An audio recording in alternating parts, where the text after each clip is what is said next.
Witam Was, kochani, serdecznie w kolejnym filmie na moim kanale. Z tej strony Marta, kanał Million Lashes Perfume i zapraszam Was dzisiaj na obiecany film już dawno. Wiem, jest październik, a Wy dopiero oglądacie ten film, ale tak wyszło.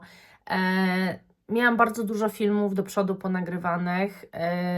Później zajęłam się sklepem internetowym. Stworzenie tego sklepu pochłonęło kupę czasu i tak naprawdę te zapachy są już bardzo dawno przetestowane i właśnie chyba dobrze wyszło. Też Wam powiem dlaczego, ale porozmawiamy sobie dzisiaj o arabskich zapachach, które przetestowałam. Nie wszystkie arabskie, które mam, bo jeszcze sporo dostałam od Ani perfumowej bajki, czego jeszcze nie przetestowałam, za co serdecznie Aniu przepraszam, ale ja po prostu nie miałam kiedy. Także zapraszam Was serdecznie na ten film, już więcej nie gadam, wstęp przydługi, no ale zobaczmy, co w arabskim świecie perfumowym drzemie.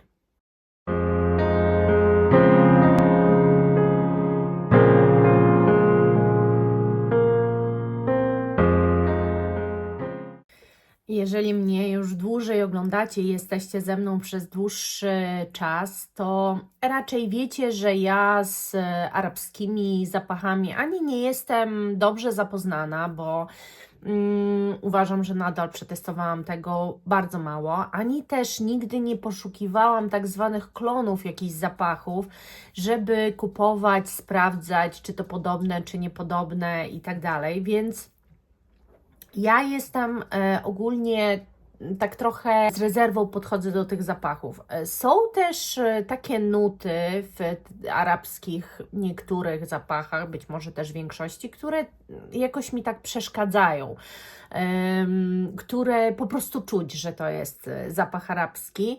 Ale z drugiej strony może jestem jednak w jakiś sposób uprzedzona, że sama sobie jakieś uprzedzenia narzuciłam, ale nic to. Naprawdę przetestowałam zapachy, które według mnie są bardzo znane. Większość tych zapachów w ogóle dostałam od Kasi, także dzięki niej poznałam tyle znanych arabskich zapachów i takim przodownikiem, że tak powiem, tych moich testów była jednak Latafa. Tak właśnie teraz patrzę. Było też Rasasi, był Paris Corner, ale jednak Latafa, tak, Latafy najwięcej. Trzymam w ręku zapach Latafa Ishq Gold. I słuchajcie, ja sobie popryskam, chociaż to jest dosyć mocny zapach. I to jest zapach, który od razu Wam powiem, że mi się spodobał, ale wszystkie praktycznie te zapachy mają coś w sobie. Jest coś, co mi się spodobało, nawet wręcz bym powiedziała, żebym nie powiedziała, że to są zapachy arabskie, ale żaden mi nie zapadł w pamięć. O żadnym nie myślę. To jest klon czegoś i jestem pewna, że ten zapach to jest klon czegoś. Ja zaraz w ogóle sprawdzę sobie na Fragrze, bo te porównania to absolutnie tutaj są jakieś bzdurne chyba. Poczekajcie. Ten zapach przypomina mi Baby Cat? Nie. To zdecydowanie nie. A reszty zapachów chyba nie znam. Demarchon of Venice?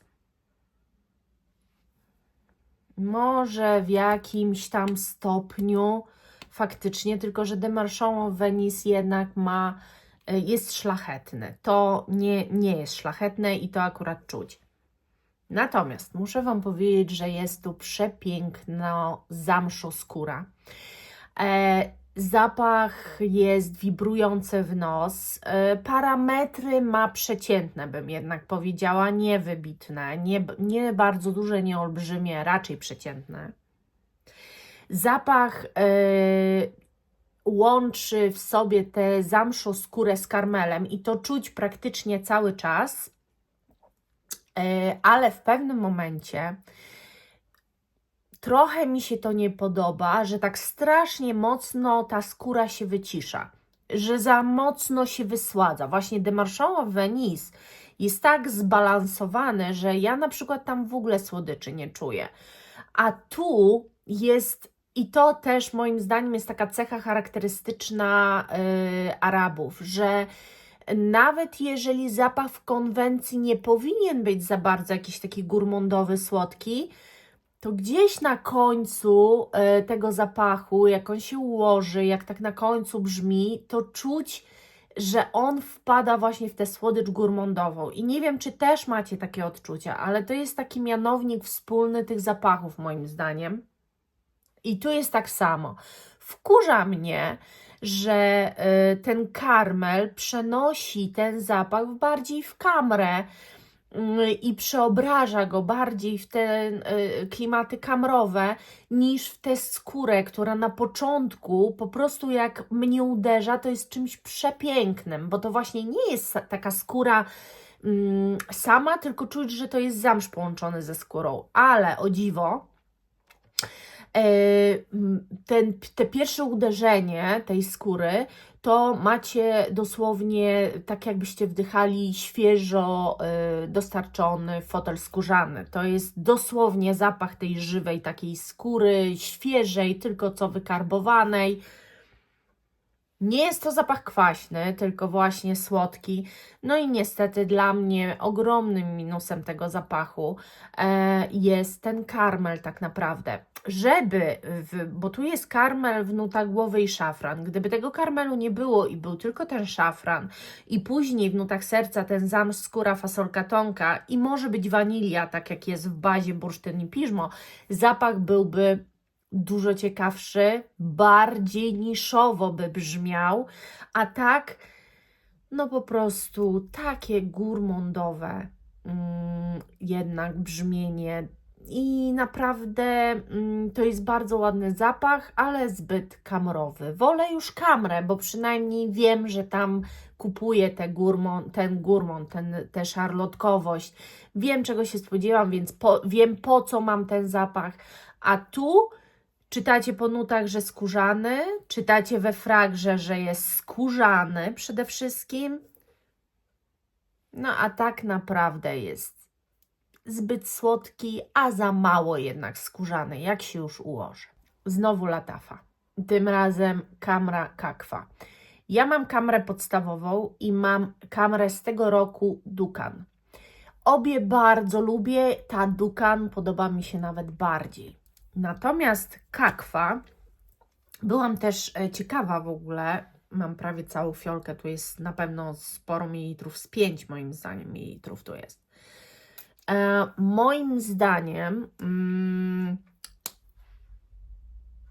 to jest, nie wiem kurczę jak Wam to opowiedzieć, bo z jednej strony nawet się nad nim zastanawiałam, czy by go nie kupić, ale z drugiej pomyślałam, kiedy ja będę go używać. Przecież dla mnie jednak jeszcze Dukan to latem nawet dobrze mi się go nosiło, bo tam jest taka owocowość, którą ja wyczuwam.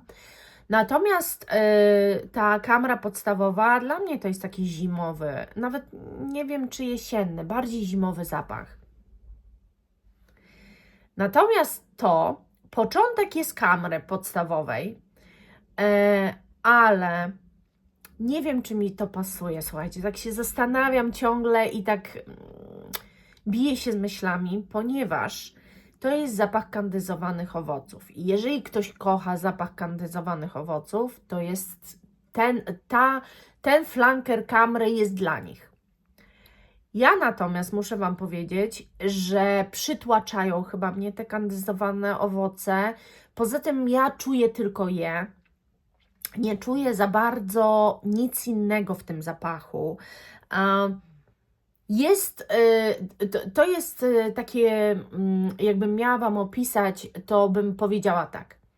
Kandyzowane owoce w walce korzenności. Ponieważ ta korzenność tam cały czas jest i ją czuć, jakieś takie wibrujące, cynamonowo-kardamonowe, może właśnie bardziej kardamonowe historie, czuć je cały czas, a w środku, tak jakbyście obierali z tego kardamonu i w środku buchała do Was te kandyzowane owoce. Z tego co wiem, są tu też jakieś białe kwiaty, których ja kompletnie nie czuję. Wyczuwam tylko te dwie nuty, tak naprawdę kardamon i te kandyzowane owoce. Nie wiedziałam, bo nigdy jakby, wiecie co, nie mam chyba nawet zapachu takiego za bardzo z kandyzowanymi owocami, więc nie wiedziałam, czy ja lubię te nuty, czy nie lubię, czy lubię te zapachy i jednak stwierdzam, że w takiej ilości chyba mi przeszkadzają. Niewiele rzeczy mi przeszkadza, słuchajcie. Natomiast to nie jest to. Dobrze, że mi nie przyszło do głowy tą wersję sobie kupić w ciemno, bo były takie myśli, ale to jednak nie jest to. To nie jest zapach z tych wszystkich kamr, który ja w ogóle chciałabym mieć w kolekcji. Ten zapach, Paris Corner Rifa Cat, ja o nim od Was słyszałam miliony razy. Naprawdę, miliony razy. Polecaliście mi go w komentarzach. Słuchaj, jak lubisz Baby Cata, to kup sobie Rifa Cat, bo jest naprawdę super klonem. No i teraz Wam powiem, czy dla mnie to jest super klon. Ja Baby Cata znam, mam odlewkę i porównałam sobie te zapachy. I może powiem Wam tak, być może dla kogoś jest to klon i nie zaprzeczę, dlatego że widać i czuć, może tak, czuć podobieństwo. Natomiast to wszystko będzie zależało jednak od nosa, bo jeżeli nos się otworzy tak jak u mnie, otworzył się na ten pieprz, który w Paris Corner Rifa Cat strasznie czuję, to nie za bardzo będzie wyczuwał coś więcej. I właśnie ten pieprz, on uderzał mnie na samym początku i on trwa przez cały zapach. Dla mnie ten zapach przez ten pieprz jest jednak w odczuciu chłodny. Ten pieprz jest podany na taki chłodny sposób. Gdzieś w oddali, ale powiem Wam szczerze, w bardzo dużej dla mnie oddali, czuję podobne nutki do Baby Cata, ale w życiu bym nie nazwała tego zapachu klonem. Dla mnie Baby Cat jest otulający, jest taki ciepły. Natomiast o tym w ogóle tak nie mogę powiedzieć. Ja go w ogóle tak nie odbieram. Mało tego, tak naprawdę od samego początku do samego końca czuję pieprz. I Baby Cat ma tak stworzony balans słodyczy. Poza tym Baby Cat dla mnie kończy się, ja tę nutę męską tam wyczuwam. Jeżeli jej ktoś nie wyczuwa, no to oczywiście może te podobieństwo szybciej zauważyć.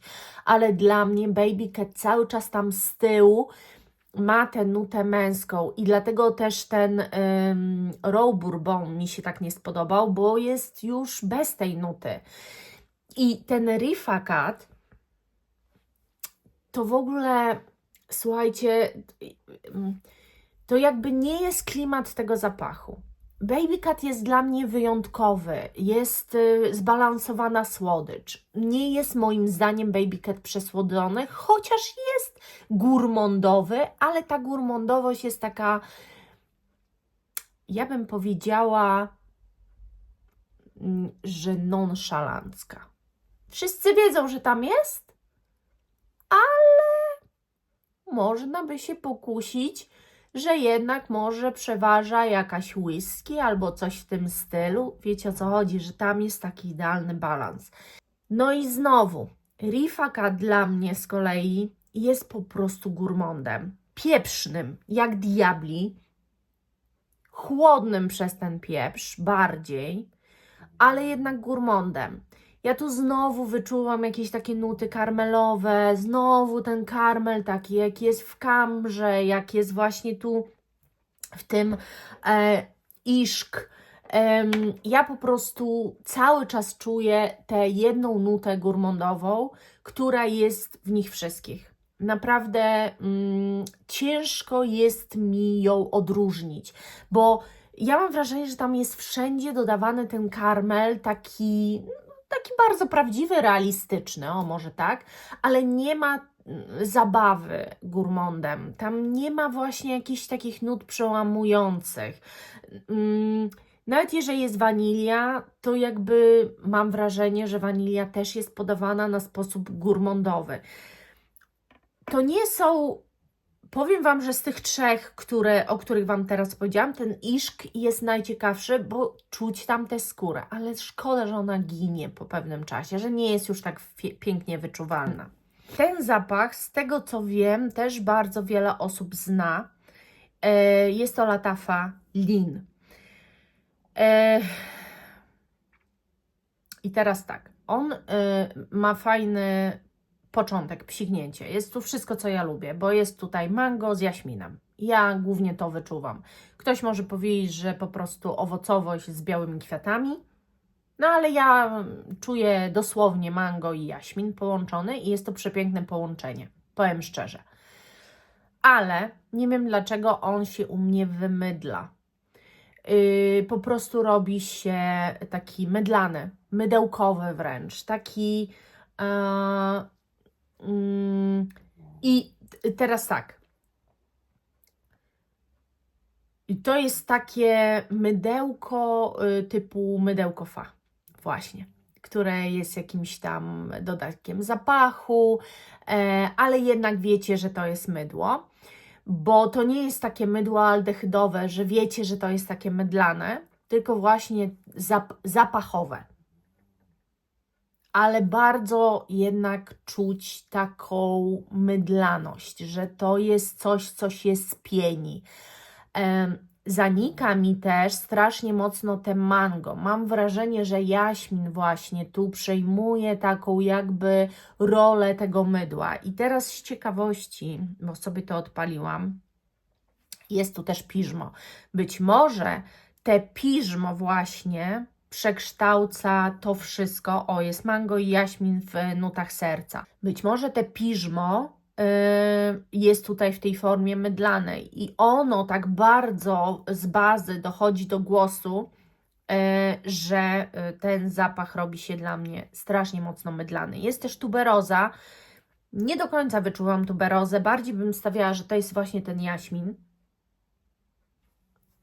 Tak, i on się robi z jednej strony jest to bardzo przyjemny zapach, a z drugiej strony męczący.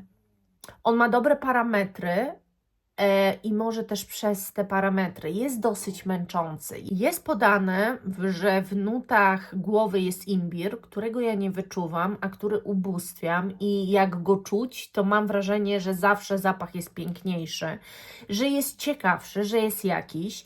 Tu w ogóle go nie wyczuwam. Jest też niby pieprz, którego też mój nos absolutnie nie wyczuwa.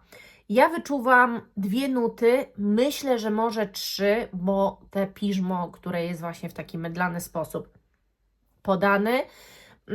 I ten zapach chyba najbardziej z tego wszystkiego, co testowałam, nie przypadł mi do gustu. Teraz Wam powiem o zapachu, o którym ja sama też niewiele słyszałam, ale Wy może znacie. To jest Lattafa Maillard Natural Intense. I ja sobie gdzieś to popryskam, popsikam. Słabo się psika właśnie, jakieś takie. No, przepraszam Was za pumbę, on ostatnio tak chrapie. Coraz gorzej. No, więc właśnie. Ten zapach jest bardzo przyjemny. I to jest jeden z niewielu zapachów, który w ogóle mam wrażenie, że w nic nie skręca. Ale to jest zapach, który już nie trafia do mnie, dlatego że on się wpisuje w tę taką ultra świeżą nutę. To jest zapach taki ozonowy, powietrzny, kwiatowy. Bardzo mi przypomina Acqua di Gioia. Bardzo mi przypomina. Ja miałam kiedyś Acqua di Gioia i zieloną chyba. I właśnie ten zapach strasznie mocno mi przypomina i aż muszę, słuchajcie, sprawdzić. Tu jest zielona mandarynka, figa, melon, woda kokosowa, lilia wodna, lotos, jaśmin, piżma, ambroksan, wanilia, drzewo sandałowe. a podobne to jest, słuchajcie, do Acqua di Gioia. No i już mamy odpowiedź. Niby 92 na nie, ale ja się z tym nie zgadzam. Ja uważam, że to jest bardzo podobny właśnie do tego zielonej Acqua di Gioi zapach. On jest właśnie taki wodny, kwiatowy, ozonowy, świeży, letni, ale tu też nie ma nic wibrującego, bo wiecie, żeby zapach był taki letni, ale wibrujący, to ja muszę mieć tam owoce, po prostu takie uderzenie też owoców. Ja tutaj nie czuję, to jest stricte dla mnie kwiatowy zapach.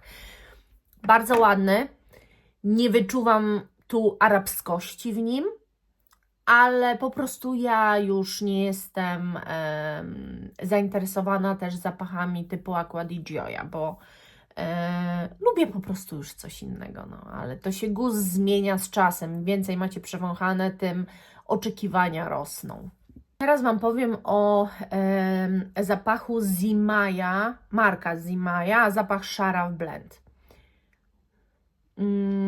To jest dobry zapach, ale dla kogoś, kto nie zna Camry, dla kogoś, kto zaraz w ogóle zobaczy, z którego to jest roku, z 2023, no to Camra podstawowa wyszła chyba wcześniej, w 2022.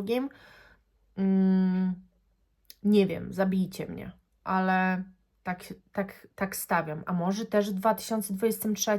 No nie wiem, w każdym razie.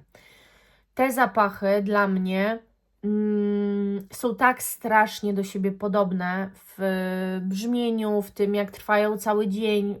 Naprawdę, są prawie nie do odróżnienia, że powiem szczerze, nawet go nie będę psikać. Ja dokładnie ten zapach pamiętam i to jest dla mnie właśnie zapach Camry, a już pomijam, że flaszeczka to jest też bardzo podobna do Camry. I teraz tak, może inaczej. Uznajmy, że te dwa zapachy to są po prostu takie, mają być klony Angel's Share. Ten nawet Zimaja bardziej butelkę dopracował do Angel's Share, nie? Natomiast ja uważam, że oni są świetni w Gourmandach. Uważam, że Angel's Share kosztuje kupę kasy i widać tam różnicę delikatną, ale na tyle delikatną, że warto wybrać sobie, czy to będzie Zimaja, czy to będzie Latafa. To raczej nie ma zbyt wielkiej różnicy. Kwestia, którą może bardziej flaszkę lubicie, czy która flaszka Wam się bardziej podoba, lub cena, bo jeżeli chodzi o Zimaję, ja nie wiem, ile Zimaja kosztuje. Może jest tańsza od Latafy i wtedy warto iść w Zimaję, bo naprawdę dla mnie te zapachy są strasznie podobne. Ja miałam w planach kupić butlę Angel's Share, bo jak wiecie, to jest jeden z ulubionych zapachów Wojtka i nawet mnie prosił, żebym mu ją kupiła, ale dałam mu Camrę i naprawdę on nie widzi za bardzo różnicy, też nie ma takiego nosa, żeby wyczuwać.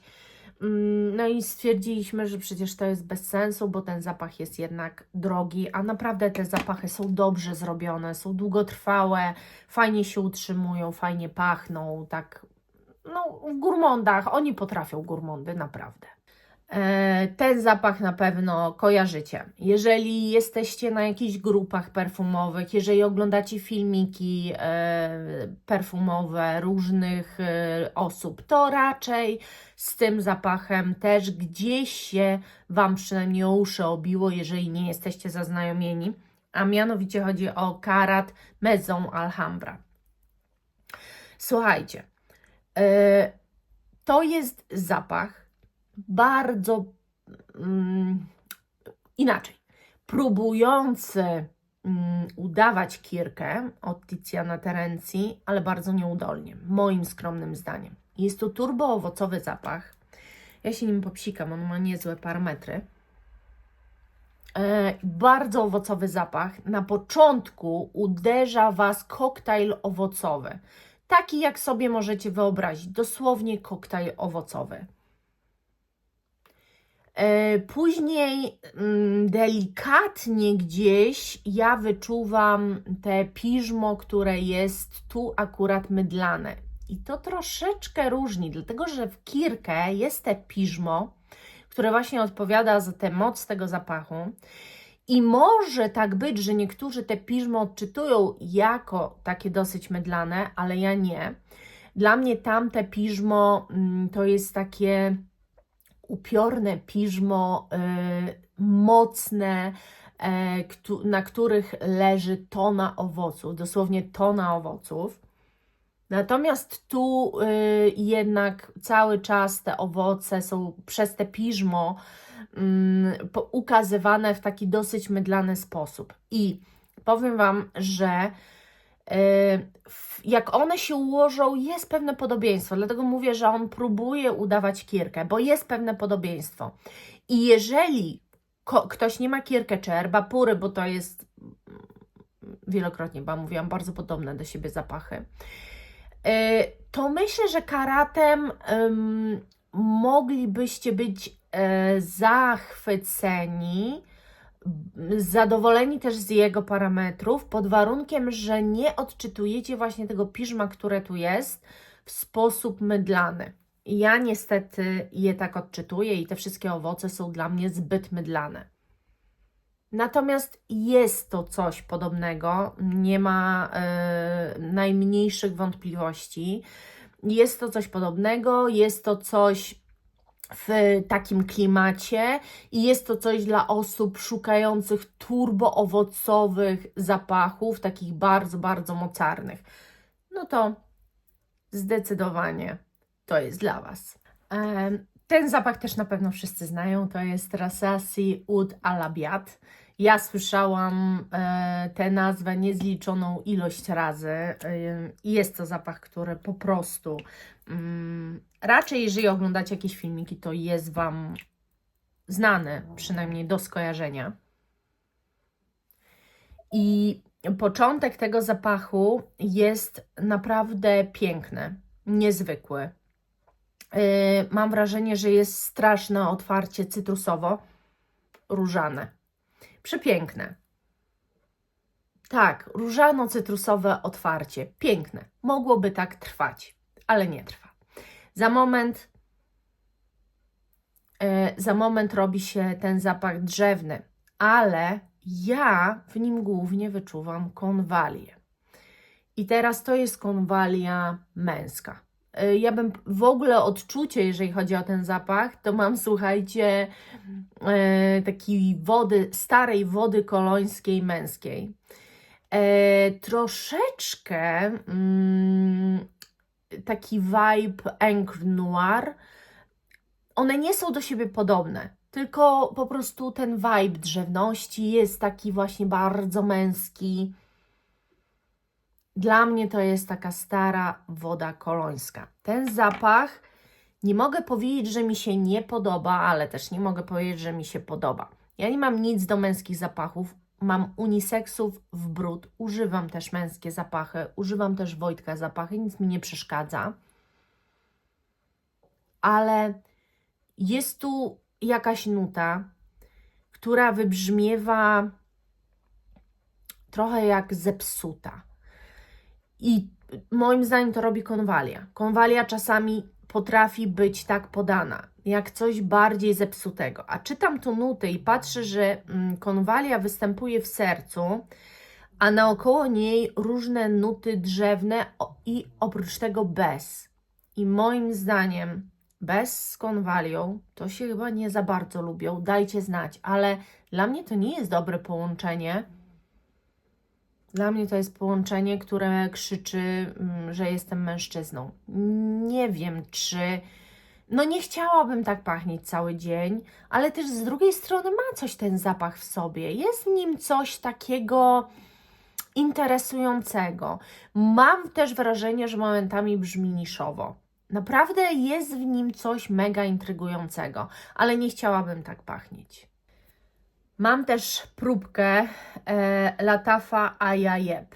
W ogóle co za nazwa? Jak Wy rozumiecie. Też wydaje mi się, że zapach znany. I nie wiem, jak to powiedzieć, ponieważ ja nie wiem, czy to tylko ja tak czuję, czy coś w tym jest, czy Wy też ten zapach tak odbieracie. Butelka mi się niezwykle podoba, bardzo fajna jest. Natomiast ten zapach jest opisywany, słuchajcie, jako słodki, ciepłokorzenny i kawowy. I jest w nim szafran, ananas, kawa, liście fiołka, karmelki, wanilia i drzewo sandałowe. A ja Wam powiem, że dla mnie to jest zapach popsutego ananasa. Zielony zapach, taki zmurszały. Coś bardzo popsutego, starego, zmurszałego.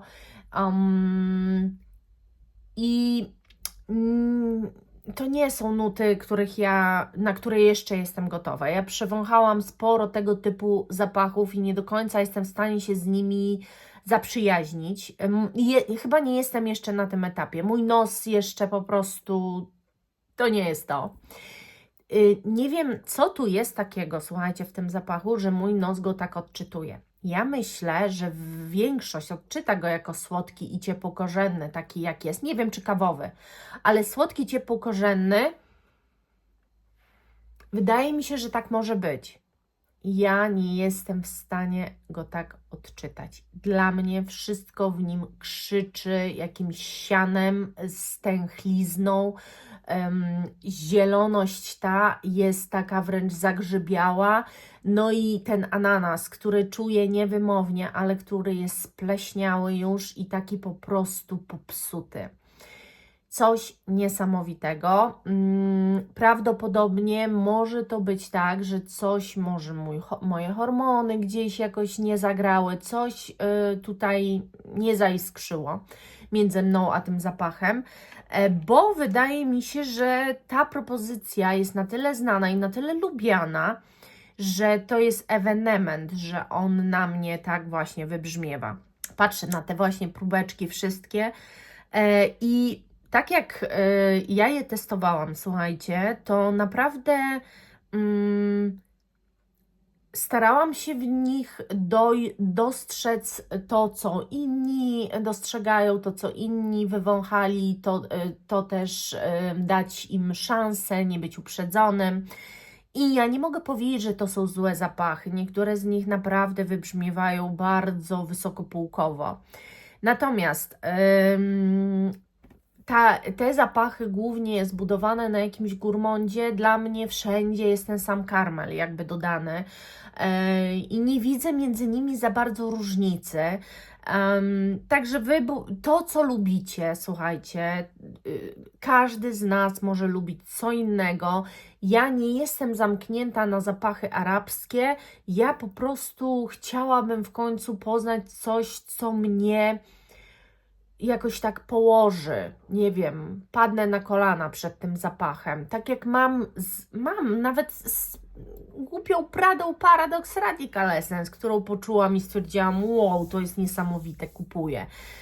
Ja po prostu tego oczekuję, nie? Więc ja nie mam jakichś też wyobrażeń nie wiadomo jakich. On może brzmieć mainstreamowo, ale niech będzie dla mnie ciekawy, niech nie kończy się w ten karmelowy, gurmondowy sposób, niech będzie po prostu jakiś taki, z którym załapię chemię. Póki co nie, ale mam jeszcze zapachy